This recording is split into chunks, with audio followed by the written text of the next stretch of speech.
आज हूँ विश्वकर्मा पूजा। देवशिल्पी विश्वकर्मा समस्त शिल्प और शिल्पी कुलदेवता। देवशिल्पी पूजा को नहीं ओडिशार पुरपल्ली चलचंचल विशेषकर शिल्प कारखाना मानक विश्वकर्मा पूजा पालन करा जाउछि। पूजा पाई पारादीप सहर चलचंचल। देवशिल्पी विश्वकर्मा पूजा को नहीं पारादीप बंदर नगरी पारादीप चलचंचल हो उठी। विभिन्न शिल्पानुष्ठान धूमधाम रे पालन करुछंती विश्वकर्मा पूजा। राउरकेला रे देवशिल्पी आराधना पाई विशेष आयोजन करा जाइछे। पारादीप अरुण ओझा आम रिपोर्टर जोड़ी होइछंती आलोचना करबा। अरुण, पारादीप रे देवशिल्पी आराधना पाई किभली प्रस्तुति केमती देखुछंती व्यवस्था?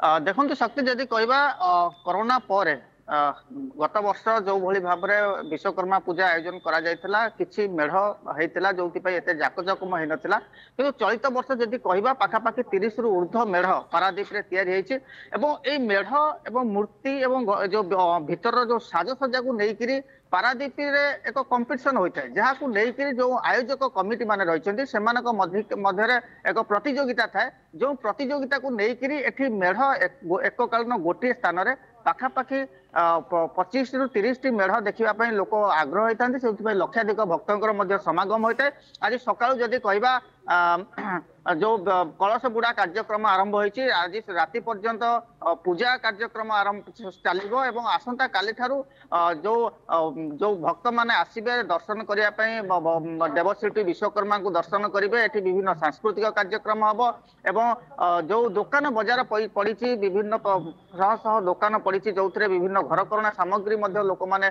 किणिकी नेबे।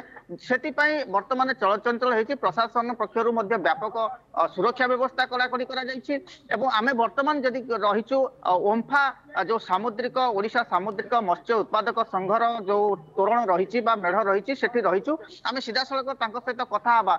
मु कहबी देखेबे किभली भाबरे टेराकोटा रे कार्य हेछि एवं ए डिजाइन रो ना कोन एवं यार उद्देश्य कोन से संपर्क रे आमे आयोजक कमिटी को ठारू निश्चित बुझिबा।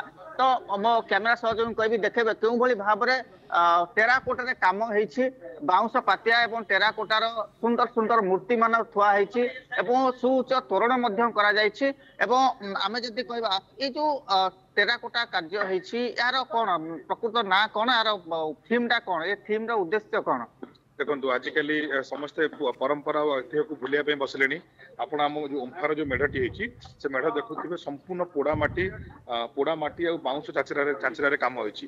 तो आप माने देखुवे आजिकल आम एटा इको फ्रेंडली गोटे समाज को यह बार्ता देवाई चाहूँ जे प्लास्टिक और अलग आड़ू साड़ू सामग्री यूज न करिकी आमर ऐतिह्य परंपरा को आउ थे फेरैकी आणतु। आ पॉल्यूशन फ्री मेढ़ आम कहीपर यहाँ पॉल्यूशन फ्री मेढ़ आम बाउंस माटी आ टोटाल जहाँ भी मेढ़ होती बाउंस माटी और टेराकोटा काम होती। तो संपूर्ण आम ओम्फा सब वर्ष नुआ नुआ कनसेप्ट रे मेढ़ बनाए। गत वर्ष आप मेढ़ देखी एथरक संपूर्ण नुआ कनसेप्ट रे आम मेढ़ बनई। तो जहाँ इको फ्रेंडली मेढ़ तैयारी हेछि बा जो मेढ़ तैयारी हेछि इको फ्रेंडली तैयारी हेछि, कोनोसी वर्ज्य बा जो प्लास्टिक जिनस किछि व्यवहार करा जाय नै। आम सहित रहिचंते जो नना रहिचंते आमे तांको सहित सीधा सड़क कथा हबा। तो आज पूजा केतबळे रहिछि विधि एवं कोन कोन सब कार्यक्रम रहिछि, केतबळ ठारू आरंभ हबो पूजार ये कलश बुड़ा कार्यक्रम सरलानी?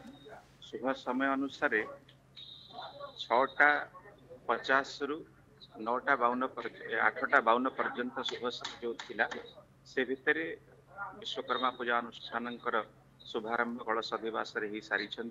खूब कम समय पर प्रस्तुति कार्यक्रम सहित आम पूजा कार्यक्रम आरंभ कर 3 दिन संकल्प रही। आज संकल्प पूर्वक 3 दिन पूजा कार्य किंतु विशेष भाव में विश्वकर्मा होचंती ब्रह्मांकर पुत्र वास्तुंकर पुत्र।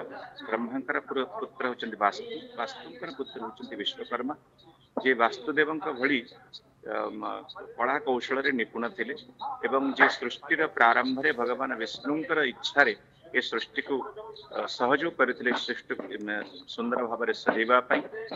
जहाँ पौराणिक मत मिले जो विश्वकर्मा स्वयं भगवान सुदर्शन चक्र को भगवान शंकर त्रिशूल को विश्वकर्मा तैयारी करथिले द्वारिका नगरी पांडव मानकर इंद्रप्रस्थ को करथिले तो इथिपई विश्वकर्मा को आम शिल्पी शास्त्र विशारद बिलिका पूजा करिथौ आ विशेष भाव में वाणिज्य प्रतिष्ठान प्रायतः विशेष भाव में वाणिज्य प्रतिष्ठान ने शिल्पानुष्ठान ने विश्वकर्मा आराधना करा जाउछि बेस धूमधाम रे बेस चाकचमक रे आयोजन होइछि। बहुत बहुत धन्यवाद अरुण समस्त सूचना पाई।